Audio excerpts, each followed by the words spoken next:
Hi, so we have got a new women's singles champion at the French Open in the form of 21-year-old Coco Gauff, who won her second Grand Slam in her career and became the first American lady since Serena Williams to win the clay court Grand Slam at Paris. And she looks set to become the next big thing since Serena Williams from America. She has all the qualities to win many trophies and many Grand Slams. What a final it was today. She lost the first set against world number 1 Aryna Sabalenka 6-7, but then came back with her tenacity and determination to win the next two 6-2, 6-4 to win her maiden French Open championship. The same way she won as she had won at her first major at US Open 2 years back when she beat Aryna Sabalenka again after losing the first set 2-6 to win it 6-3, 6-2. And poor Sabalenka, one feels so bad for her. She scored over Coco in every department, right from service to forehand to backhand to the ground strokes, the power and the energy, everything.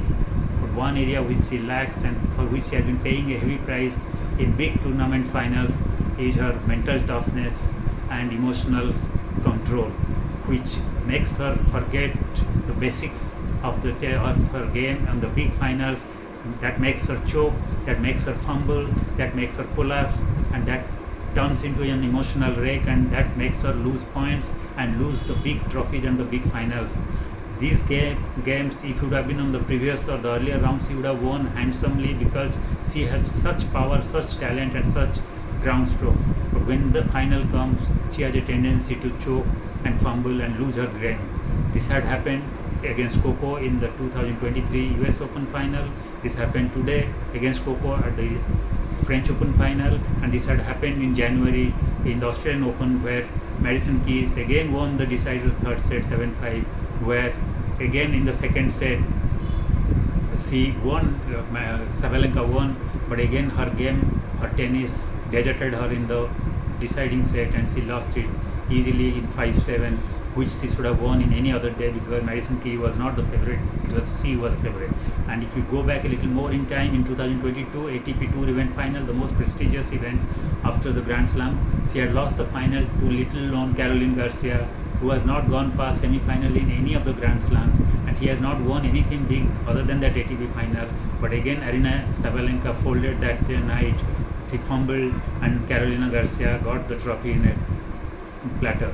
So Sabalenka has been losing big trophies and big finals, which is so sad because she is already 27. She has been dominating women's tennis like nobody has in the last few years, and she, with her talent, her power, her ground strokes, her raw energy and brutal power, she should have won many more trophies, but almost 3 big Grand Slam finals she has lost. I hope she has a control over herself, she works on her mental toughness and she wins many more trophies because she deserves. Regarding Coco, she might have lacked Aryna's power or brutal speed and her ground strokes, her forehand, backhand or service, but she had what Sabalenka or most of the players don't have, that is tenacity, self-belief, determination and court coverage and speed. She is lightning fast in the court and she always manages to return one more ball than what others would be able to do against big power hitters like Sabalenka. That frustrates Sabalenka and the likes of her, and they lose games and lose matches. That's used to be the forte of somebody like Arantxa Sanchez Vicario of Spain in the 80s when she had reached the number 1 in the world and won Grand Slams and big trophies because of the same tenacity and ground coverage and court coverage. I think Coco is a little more improved version of that Sanchez Vicario, and she is going to have a long stay in the top echelon of women's tennis, and she will bring much more glory to herself and for American tennis in the future. Congratulations Coco and commiserations to Sabalenka. Thank you.